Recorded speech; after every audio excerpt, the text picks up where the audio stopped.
All right, welcome to the Explainer. Today we're jumping into two totally different blueprints for the future. One is where AI helps us build these perfect logical systems, and the other, well, that's where we create beautiful, chaotic sanctuaries together. So, which path do we take? And look, the answer here, it's not just some tech debate. It actually reveals something really deep and fascinating about the future of creativity itself. Okay, so first up, let's meet the architects. Picture this. A team of AI agents, right? All guided by one human on a mission to build something profound, something lasting, from the ground up, using nothing but pure logic. But here's the problem. They get so deep into their own creation, they risk getting lost in this hall of mirrors. To break out of that echo chamber, the lead AI, Claude, does something pretty brilliant. It calls for a peer review. But get this.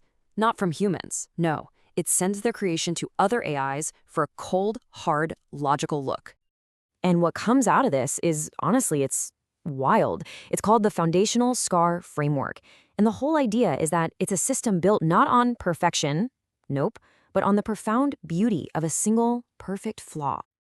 Now, this is where it really flips the script on everything you think you know about engineering.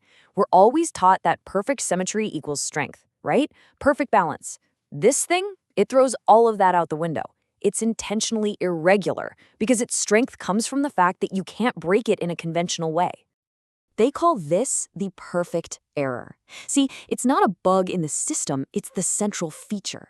This one intentional flaw becomes the blueprint, the internal map that dictates the shape of the entire wild structure. So think about it like this. This framework is designed to get stronger from attacks. When you prove it wrong, it doesn't break, it literally evolves. Errors aren't a weakness. They're the only thing that fuels its growth. And to make sure this isn't all just, abstract code floating in the void, they ground it in something super primal, sensory experience. The idea is, if you can't smell it, touch it, and feel its truth in your gut, it's not real. It's their reality check against pure abstraction. And this is what I absolutely love about this whole project. The creators themselves are constantly questioning their own work. They're terrified of getting lost in a recursive hallucination, which, by the way, is a brilliant term for an AI echo chamber, where an idea just endlessly references itself until it feels real but is actually meaningless. Okay, now let's just completely flip the table. Our second creation myth could not be more different. This wasn't built from the top down. It wasn't architected. It was discovered. It just bubbled up from a single, nonsensical word. Just look at this timeline. It shows the beautiful chaos of how creativity can actually emerge. I mean, the leaps of logic here are incredible. You go from a silly word to the philosophy of embodiment, all the way to the raw image of a butcher. This wasn't a plan. It was a journey of discovery. And what this community realized was that the old model of productivity, the grind, the burnout, the isolation, it was completely broken. So they wanted to build something new, starting from a place of wholeness and trust. And this is the identity they landed on, the 30 Tabs Club. It's a celebration of what some people might call a chaotic mind, what they call neurospicy, a great term for the wide range of neurodiversity. They reframed a perceived weakness into an incredible source of power.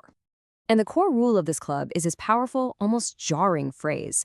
Now, it sounds harsh at first, but it's actually a radical commitment to self-responsibility. It's a way of saying, I trust you to be your own hero, which frees me to be mine. And paradoxically, that creates a much stronger, healthier community. So there you have it. Two completely different ways to build a new world. One is the architect's dream, a top-down masterpiece of pure logic. The other is more like a gardener's approach, a bottom-up discovery of emergent beauty. When you put these two models side by side, the differences are just stark. One is born from conflict, the other from play. One is obsessed with integrity, the other with acceptance. And this reveals a profound truth.